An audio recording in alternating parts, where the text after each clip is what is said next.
అందరికీ నమస్కారం.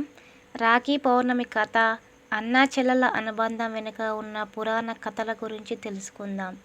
మన భారత సంస్కృతిలో ప్రతి పండుగకు ఒక ప్రత్యేకమైన అర్థం ఉంటుంది. అలాంటి పవిత్రమైన పండుగల్లో రాఖీ పౌర్ణమి కూడా ఒకటి. అన్నా చెల్లెల మధ్య ఉన్న ప్రేమ, ఆప్యాయత, నమ్మకం, రక్షణకు ప్రతీకగా రాఖీ పండుగను జరుపుకుంటాం. సోదరి తన సోదరుడి చేతికి రాఖీ కడుతుంది. సోదరుడు తన సోదరిని ప్రేమగా ఆశీర్వదించి జీవితంలో ఎప్పుడూ ఆమెకు అండగా ఉంటానని మాట ఇస్తాడు. కానీ అసలు రాఖీ సాంప్రదాయం ఎలా మొదలైంది? రాఖీ దారం వెనుక ఉన్న కథ ఏమిటి? ఈ పండుగను ఎందుకు శ్రావణ పౌర్ణమి రోజున జరుపుకుంటారు? ఈరోజు మనం రాఖీ పౌర్ణమికి సంబంధించిన ప్రసిద్ధ పురాణ కథలను తెలుసుకుందాం. దేవతలు రాక్షసుల యుద్ధం. పూర్వకాలంలో దేవతలకు రాక్షసులకు మధ్య ఒకసారి తీవ్రమైన యుద్ధం జరిగింది. ఆ యుద్ధం చాలా కాలం కొనసాగింది. దేవతలకు రాజైన ఇంద్రుడు తన సైన్యంతో రాక్షసులను ఎదుర్కొన్నాడు. కానీ రాక్షసుల బలం రోజురోజుకు పెరుగుతూ ఉండడంతో దేవతలు ఆందోళన చెందారు. యుద్ధంలో దేవతలకు విజయం దక్కడం కష్టంగా మారింది. ఇంద్రుడి భార్య శచీదేవి తన భర్త గురించి ఎంతో ఆందోళన చెందింది. తన భర్తకు, దేవతలకు ఎలాంటి ప్రమాదం కలగకూడదని ఆమె భగవంతుడిని ప్రార్థించింది. ఆమె భక్తికి మెచ్చిన శ్రీ మహావిష్ణువు ఆమెకు ఒక పవిత్రమైన రక్షా సూత్రాన్ని ఇచ్చాడని పురాణ కథనం చెబుతుంది. శచీదేవి ఆ పవిత్రమైన రక్షా సూత్రాన్ని భక్తి శ్రద్ధలతో పూజించి ఇంద్రుడి చేతికి కట్టింది. ఆ రక్షా సూత్రము కేవలం ఒక దారం కాదు, దానిలో దేవుడిపై నా నమ్మకం ఉంటుంది. భార్య తన భర్త కోసము చేసిన ప్రార్థన ఉంది. రక్షణ కోసం కోరుకున్న ఆశీర్వాదం ఉంది.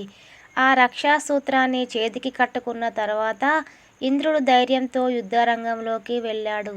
దేవతలు కూడా ధైర్యాన్ని కూడగట్టుకున్నారు. చివరికి దేవతలు రాక్షసులపై విజయం సాధించారని పురాణ కథనం చెబుతుంది. అప్పటి నుంచి రక్షాసూత్రానికి ప్రత్యేకమైన ప్రాధాన్యత ఏర్పడిందని చెబుతున్నారు. శ్రీకృష్ణుడి ద్రౌపది కథ. రాఖీ పౌర్ణమితో సంబంధం ఉన్న మరో ప్రసిద్ధ కథ శ్రీకృష్ణుడు మరియు ద్రౌపదికి సంబంధించినది. ఒక సందర్భంలో శ్రీకృష్ణుడి చేతికి గాయం అయిందని కథనం. అది చూసిన ద్రౌపది వెంటనే తన వస్త్రంలోని ఒక చిన్న భాగాన్ని చించి శ్రీకృష్ణుడి చేతికి కట్టింది. ద్రౌపది చేసిన ఆ చిన్న సహాయం వెనుక ఎంతో పెద్ద ప్రేమ ఉంది. ఆమెకు శ్రీకృష్ణుడిపై ఉన్న నమ్మకం కనిపించింది. శ్రీకృష్ణుడు కూడా ద్రౌపది చూపిన ఆప్యాయతను ఎంతో విలువైనదిగా భావించాడు. ఆమెకు ఎప్పుడైనా కష్టం వచ్చినప్పుడు తాను అండగా ఉంటాననే భావాన్ని శ్రీకృష్ణుడు చూపించాడు అని మహాభారత సాంప్రదాయంలో ఈ కథ ప్రసిద్ధి చెందింది. తర్వాత ద్రౌపదికి కష్టకాలం వచ్చినప్పుడు శ్రీకృష్ణుడు ఆమెను ఆదుకున్నాడనే విశ్వాసం ఉంది. ఈ కథ మనకు ఒక గొప్ప విషయాన్ని చెబుతుంది. ప్రేమతో చేసిన చిన్న సహాయం కూడా ఎప్పటికీ మర్చిపోలేని బంధంగా మారుతుంది. రాఖీ కూడా అలాంటి బంధానికి ప్రతీక. రాఖీ అంటే కేవలం ఒక దారం కాదు. సాధారణంగా మనకు రాఖీని ఒక చిన్న దారంగా చూస్తాం. కానీ దాని వెనుక ఉన్న భావం చాలా గొప్పది. సోదరి రాఖీ కడుతున్నప్పుడు తన సోదరుడు ఆరోగ్యంగా, ఆనందంగా ఉండాలని కోరుకుంటుంది. సోదరుడు కూడా తన సోదరి జీవితంలో సంతోషంగా ఉండాలని కోరుకుంటాడు. ఇది కేవలం రక్షణ గురించి మాత్రమే కాదు, ఇది ఇద్దరి మధ్య ఉన్న ప్రేమ గురించి. చిన్నప్పుడు కలిసి ఆడుకున్న రోజులు, ఒకరి వస్తువులను మరొకరు దాచుకోవడం, చిన్న చిన్న విషయాలకు గొడవ పడడం, అమ్మ దగ్గర ఒకరిపై ఒకరు ఫిర్యాదు చేయడం, మళ్ళీ కొద్దిసేపటికే కలిసి నవ్వుకోవడం, ఇవన్నీ అన్నా చెల్లెళ్ళ బంధంలోని అందమైన జ్ఞాపకాలు. వయసు పెరిగే కొద్దీ జీవితంలో బాధ్యతలు పెరుగుతాయి. అన్న ఒక చోట, చెల్లి మరో చోట, ఎవరికి వారు కుటుంబాలు, ఉద్యోగాలు, బాధ్యతలు వస్తాయి. కానీ రాఖీ పండుగ వచ్చినప్పుడు ఆ చిన్ననాటి జ్ఞాపకాలు మళ్ళీ గుర్తుకొస్తాయి. అందుకే రాఖీ పౌర్ణమి ప్రత్యేకమైన పండుగ. రాఖీ పౌర్ణమి రోజున సోదరి ముందుగా పూజా కార్యక్రమం చేసుకొని సోదరుడిని కూర్చోబెట్టి నుదుటిపై తిలకం పెడుతుంది. ఆ తర్వాత హారతి ఇచ్చి సోదరుడి చేతికి రాఖీ కడుతుంది. సోదరుడు తన సోదరికి బహుమతి ఇచ్చి ఆమెకు ఎల్లప్పుడూ అండగా ఉంటానని ప్రేమను వ్యక్తం చేస్తాడు. ప్రాంతాన్ని బట్టి పూజా విధానాలు, ఆచారాలు కొద్దిగా మారుతాయి. కానీ ప్రతి చోట ప్రధానమైన భావం మాత్రం ఒకటే. అన్నా చెల్లెళ్ళ మధ్య ప్రేమ, ఆప్యాయత, పరస్పర గౌరవం. కానీ రాఖీ పండుగ మనకు చెప్పే సందేశం. ఈ రోజుల్లో మన జీవితాలు చాలా వేగంగా మారిపోయాయి.